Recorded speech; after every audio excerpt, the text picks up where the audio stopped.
Hello guys, നിങ്ങൾ financial analyst റോളിനെ പറ്റി കേട്ടിട്ടുണ്ടാവുമല്ലോ. ഇന്നത്തെ വീഡിയോയിൽ കൊമേഴ്സ് പ്രൊഫഷനായ ഫൈനാൻഷ്യൽ അനലിസ്റ്റ് എന്താണ് എന്നും എന്തുകൊണ്ടാണ് അനലിസ്റ്റ് പ്രൊഫഷൻ ഡിമാൻഡ് കൂടുന്നത് എന്നുമാണ് സംസാരിക്കാൻ പോകുന്നത്. ആദ്യം തന്നെ ഈ റോൾ എന്താണെന്ന് നോക്കാം. Financial data, economic trends, investment opportunities ഇവയൊക്കെ റിസർച്ച് ചെയ്ത് പഠിച്ച് ഒരു കമ്പനിയുടെ വളർച്ചയെ സപ്പോർട്ട് ചെയ്യുക എന്നതാണ് ഫൈനാൻഷ്യൽ അനലിസ്റ്റിൻ്റെ പ്രൈമറി റോൾ. ഫൈനാൻഷ്യൽ മാർക്കറ്റും ട്രെൻഡും അനുസരിച്ചാണ് ബിസിനസ്സിനും ഇൻവെസ്റ്റേഴ്സിനും ഇവർ അഡ്വൈസ് പ്രൊവൈഡ് ചെയ്യുന്നത്. ഫൈനാൻഷ്യൽ സ്റ്റേറ്റ്മെൻറ്റ്സ് അനലൈസ് ചെയ്യുക, market research, report preparation, financial performance prediction, ഇൻവെസ്റ്റ്മെൻറ്റുകൾക്ക് വേണ്ടുന്ന അഡ്വൈസ് കൊടുക്കുക എന്നിവയാണ് ഇവരുടെ റെസ്പോൺസിബിലിറ്റീസിൽ വരുന്നത്. അപ്പോൾ ഫൈനാൻഷ്യൽ അനലിസ്റ്റ് എന്ന റോളിനെ പറ്റി ഒരു ഐഡിയ കിട്ടിയില്ലേ? ഇനി നമുക്ക് അടുത്ത ക്വസ്റ്റ്യനിലേക്ക് മൂവ് ചെയ്യാം. എന്തുകൊണ്ടാണ് അനലിസ്റ്റുകൾക്ക് ഡിമാൻഡ് കൂടുന്നത്? ഇതിൻ്റെ നമുക്ക് ടോപ്പിക് ബൈ ടോപ്പിക് നോക്കാം. ഡേറ്റയുടെ അവൈലബിലിറ്റിയാണ് ആദ്യത്തെ റീസൺ. കമ്പനികൾക്ക് ഒരുപാട് ഡേറ്റയുടെ ആക്സസ് ഉണ്ട്. ഫൈനാൻഷ്യൽ അനലിസ്റ്റുകളാണ് കൈവശമുള്ള ഡേറ്റയ്ക്ക് യഥാർത്ഥ അർത്ഥം ഉണ്ടാക്കുന്നത്. അതായത് ഈ ഡേറ്റ ഉപയോഗിച്ചാണ് ഫൈനാൻഷ്യൽ അനലിസ്റ്റുകൾ ബിസിനസ്സുകളെ ഡിസിഷൻ മേക്കിങ്ങിൽ ഗൈഡ് ചെയ്യുന്നത്. ഇക്കോണമിക് അൺസർട്ടനിറ്റി അഥവാ സാമ്പത്തിക അനിശ്ചിതത്വം ആണ് അടുത്ത റീസൺ.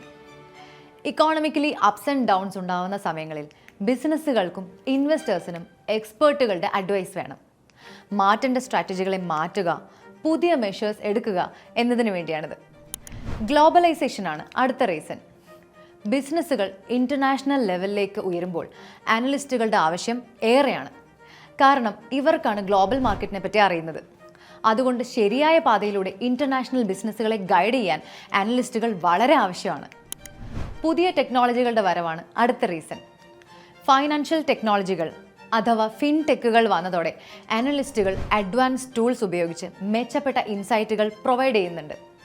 ഇങ്ങനെ കമ്പനികൾക്ക് കൃത്യമായി അതിൻ്റെ ഫൈനാൻഷ്യൽ ഹെൽത്തിനനുസരിച്ചുള്ള ഗൈഡൻസ് കിട്ടുന്നു.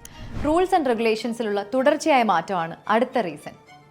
ഫൈനാൻഷ്യൽ ലോസ് ഇടയ്ക്കിടെ മാറുന്നു എന്ന് വെച്ചാൽ കമ്പനികളിൽ അനലിസ്റ്റിനെ അപ്പോയിന്റ് ചെയ്യണമെന്നതാണ് അർത്ഥം. കമ്പനി നിയമാനുസൃതമായി നടത്താനും സ്ട്രാറ്റജീസ് തിരുത്താനുമാണ് ഇത്. കൂടുതൽ ഇൻവെസ്റ്റ്മെൻറ്റുകളും ഒരു റീസണാണ്. ആൾക്കാരും ബിസിനസ്സുകളും കൂടുതൽ ഇൻവെസ്റ്റ് ചെയ്യുമ്പോൾ ഇൻവെസ്റ്റ്മെൻറ്റുകളെ മാനേജ് ചെയ്യാൻ വേണ്ടി പ്രൊഫഷണൽ അഡ്വൈസ് ആവശ്യമാണ്. കോർപ്പറേറ്റ് സ്ട്രാറ്റജിയാണ് ഫൈനൽ റീസണായി വരുന്നത്. മെർജർ അഥവാ രണ്ട് ഇൻഡിപെൻഡൻറ്റ് കമ്പനികൾ ചേർന്ന് ഒന്നാവുന്ന അവസ്ഥ, അക്വിസിഷൻ അഥവാ ഒരു കമ്പനിയുടെ ഫൈനാൻഷ്യൽ ട്രാൻസാക്ഷൻസിൻ്റെ കൺട്രോൾ മറ്റൊരു കമ്പനിക്ക് കിട്ടുന്ന അവസ്ഥ, കമ്പനിയുടെ ഫ്യൂച്ചർ പ്ലാനിംഗ് എന്നിങ്ങനെയുള്ള സിറ്റുവേഷൻസിൽ അനലിസ്റ്റുകൾ വളരെ എസെൻഷ്യലാണ്. അപ്പോൾ ഈ ജോബ് ടൈറ്റിലിനെ പറ്റിയും ഇപ്പോൾ ഇതിനുള്ള ഡിമാൻഡിനെ പറ്റിയും നിങ്ങൾക്കൊരു ധാരണ ആയിട്ടുണ്ടാവുമെന്ന് കരുതുന്നു. നിങ്ങൾക്കൊരു ഫൈനാൻഷ്യൽ അനലിസ്റ്റ് ആവണോ? ഇന്ത്യൻ ഇൻസ്റ്റിറ്റ്യൂട്ട് ഓഫ് കൊമേഴ്സ് ലക്ഷ്യയിൽ കൊമേഴ്സ് പ്രൊഫഷണൽ കോഴ്സുകളായ CA, ACCA, CFA കോഴ്സുകളിലേക്ക് ജോയിൻ ചെയ്യൂ. IIC ലക്ഷ്യ ഇന്ത്യയിലെ തന്നെ കൊമേഴ്സ് പ്രൊഫഷണൽ കോഴ്സുകളുടെ ടോപ്പ് ലേണിംഗ് പ്രൊവൈഡറാണ്. കൂടുതൽ കൊമേഴ്സ് റിലേറ്റഡ് വിവരങ്ങൾ അറിയാൻ subscribe to our YouTube channel. Thank you for watching this video. Have a great day.